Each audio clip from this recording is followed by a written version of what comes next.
پانچ لائن کے معزز دوستو، السلام علیکم۔ اسرائیل کے لڑاکا طیاروں نے شام اور فلسطین میں قیامت ڈھا دی۔ شدید بمباری اور گولہ بارود سے اسرائیل نے متعدد فلسطینیوں اور شامی جنگجوؤں کو شہید کر دیا۔ اس کبھی حرکت پر ایران سیخ پا۔ ایران نے شامی حکومت کی حمایت کا اعلان کرتے ہوئے ایک اور بڑا فیصلہ بھی کر لیا۔ ایرانی سائنسدان کے قتل کے بعد اسرائیلی غاصب اور شر پسند حکومت نے ایرانی حمایت یافتہ ملیشیاؤں کو نشانہ بنانا شروع کر دیا ہے، جس نے اسرائیل کے عزائم واضح کر دیے، جبکہ ایران نے محسن فخری زادہ کے قاتلوں کو پکڑنے کا دعویٰ بھی کیا ہے۔ خطے میں حالات کے بدلتے پہلو کس جانب اشارہ کر رہے ہیں، آئیے اس کی تفصیل جان لیتے ہیں۔ تاہم نئے شامل ہونے والے دوستوں سے التماس ہے کہ پانچ لائن کو سبسکرائب کر کے بیل نوٹیفیکیشن بھی آن کر لیں تاکہ آپ تک خطے کی اہم اور تازہ صورتحال بر وقت پہنچ سکے۔ تو آئیے چلتے ہیں موضوع کے اصل حصے کی جانب۔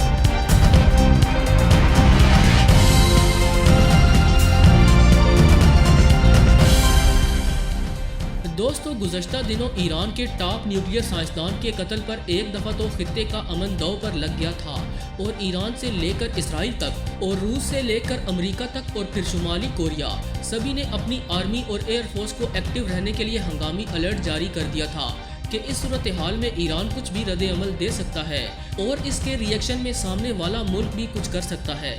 ایک بار تو سبھی پاورفل ممالک کو اپنی سیکیورٹی اور بارڈر پر غیر یقینی صورتحال محسوس ہوئی، اور یہ قیاس آرائیاں بھی کی جا رہی تھیں کہ شاید تیسری عالمی جنگ کا طبل بجنے کو ہے۔ مگر اس ساری صورتحال میں ایران نے جس طرح سوچ سمجھ اور تدبر اور صبر کا مظاہرہ کیا، اس نے عالمی امن کو تباہ و برباد ہونے سے بچا لیا۔ تاہم ایران نے یہ ضرور کہا کہ بر وقت ہم اپنے ہیرو کے قتل کا بدلہ ضرور لیں گے۔ اس ضمن میں تازہ خبر کے مطابق ایرانی نیوکلیئر سائنسدان ڈاکٹر محسن فخری زادہ کے قاتل ایران نے گرفتار کر لیے ہیں۔ ایرانی آفیشلز کا کہنا ہے کہ ہمارے ہیرو ڈاکٹر فخری زادہ کے قتل میں ملوث کچھ سہولت کار گرفتار کر لیے گئے ہیں، اور یہ قاتلوں کے ساتھی انصاف سے بچ نہیں سکیں گے۔ ایرانی پارلیمنٹ کے ایڈوائزر حسین عامر عبدالحین نے کہا کہ قاتلوں کے سہولت کاروں کو گرفتار کر لیا گیا ہے اور ان کے ساتھ مکمل انصاف کیا جائے گا، اور ان سہولت کاروں سے متعلق مزید تفصیل متعلقہ سیکیورٹی ادارے جلد ہی پریس کانفرنس کر کے مہیا کریں گے۔ جو لوگ بھی اس قتل میں ملوث ہیں یا جن کے ایما پر یہ واردات ہوئی، وہ زیادہ دیر سکون سے نہیں بیٹھیں گے، کیونکہ بہت جلد ہم ان تک پہنچ جائیں گے اور انہیں بہترین رد عمل تحفے میں دیں گے۔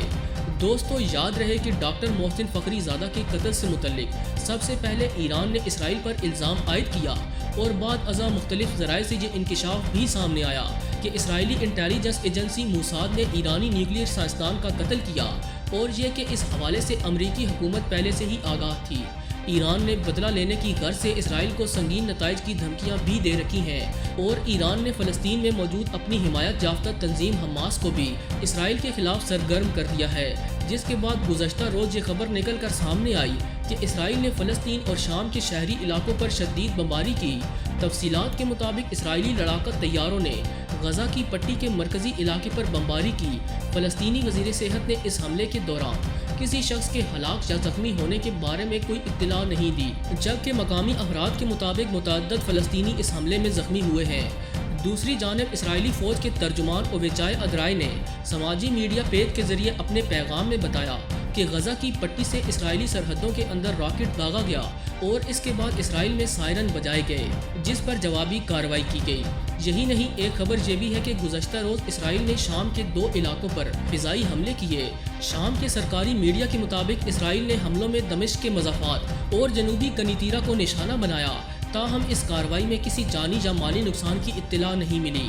یہ فضائی حملے اسرائیل کے زیر قبضہ گولان کی پہاڑیوں سے کیے گئے۔ ادھر اسرائیلی فوج نے اس معاملے پر کوئی بیان جاری نہیں کیا اور حملے کی تصدیق یا تردید نہیں کی۔ واضح رہے کہ گزشتہ ہفتے بھی اسرائیل نے شام پر فضائی حملے کیے تھے، جن میں 3 شامی فوجیوں اور ایرانی جنگجوؤں سمیت 10 افراد ہلاک ہو گئے تھے۔ دوستو، ان حملوں کے تناظر میں گزشتہ روز ایران کے صدر حسن روحانی نے شامی حکومت پر زور دیا ہے کہ وہ اسرائیل کے زیر قبضہ علاقے وادی گولان پر اسرائیل کا ڈٹ کر مقابلہ کرے۔ ان کا کہنا تھا کہ شام ایران کا تصویراتی اتحادی ہے اور تہران دمشق کی ہر ممکن مدد جاری رکھے گا۔ ایک اور انکشاف کے مطابق ایران نے شام کی مدد سے اسرائیل کو تگڑا جواب دینے کے لیے حکمت عملی طے کر لی ہے۔ دوسرے لفظوں میں ایران شامی فورسز کے ساتھ مل کر محسن فخری زادہ کے قتل کا بدلہ لینے جا رہا ہے۔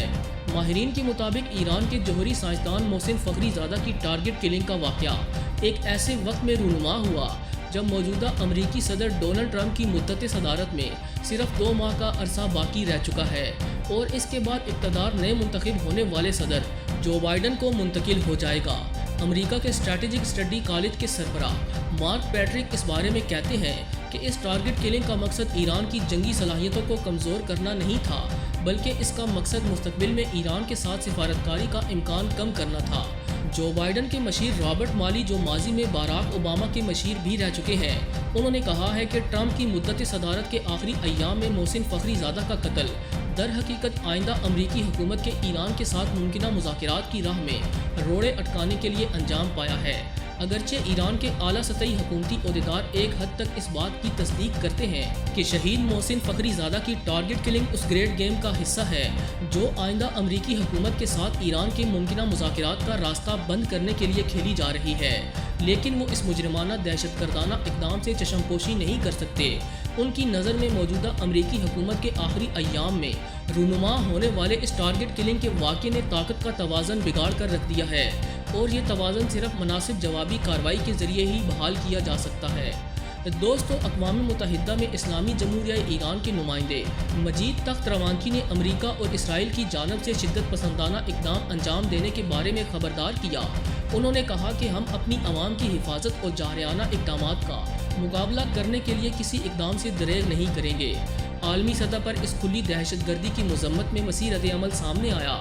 یورپی یونین نے اپنی جاری کردہ بیانیے میں شہید محسن فخری زادہ کی ٹارگٹ کلنگ کو ایک مجرمانہ اقدام قرار دیا اور ایران سے جوابی کارروائی انجام نہ دینے کی اپیل کی ہے۔ اقوام متحدہ کے سیکرٹری جنرل کے ترجمان فرحان حق نے کہا کہ ہمیں تہران کے قریب ایک ایرانی جوہری سائنسدان کے قتل کی رپورٹ موصول ہوئی ہے۔ ہم تمام فریقوں سے صبر کی درخواست کرتے ہیں۔ حزب اللہ لبنان نے بھی شہید محسن فخری زادہ کے بزدلانہ قتل کی شدید مذمت کرتے ہوئے اعلان کیا کہ ہم بیرونی خطروں اور سازشوں کے مقابلے میں ایرانی قوم کے ساتھ کھڑے ہیں۔ عراق میں اسلامی مزاحمت کی تنظیم النجبہ نے بھی شہید فخری زادہ کی ٹارگٹ کلنگ کی مذمت کی اور ایران کی استقامت اور اس کی طاقت اور کامیابی پر زور دیا۔ پوری امید ہے کہ آج کی یہ ویڈیو آپ کو بے حد پسند آئی ہوگی۔ ویڈیو پسند آنے کی صورت میں اسے لائک کرتے ہوئے دیگر دوستوں سے شیئر کریں اور ہمارے چینل کو سبسکرائب کرنا ہرگز نہ بھولیں۔ آج کی ویڈیو میں بس اتنا ہی۔ اگلی ویڈیو تک کے لیے اللہ نگہبان۔